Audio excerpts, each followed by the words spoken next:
This is Coach Seibert, the athletic director and head football coach at Sweeny High School.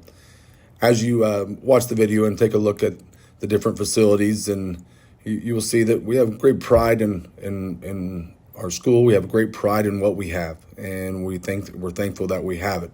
But some of the stuff we have, as you look at this old Fieldhouse, it's probably time for something new. We have kids that have work hard, and we have great pride in our football and basketball and baseball and track and soccer and all our athletic programs. And our kids that participate in these deserve better. They deserve to look at their stuff and know that their stuff is good and be proud of what they have. And not that this stuff wasn't great at one time, but it's time for something new.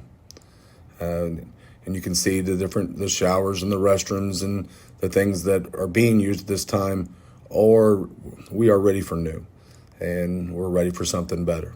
And that way our kids will know when they go somewhere else or when they see their own stuff, they know that what we have in our community and the people in our community and our school cares about them and wants the best for them.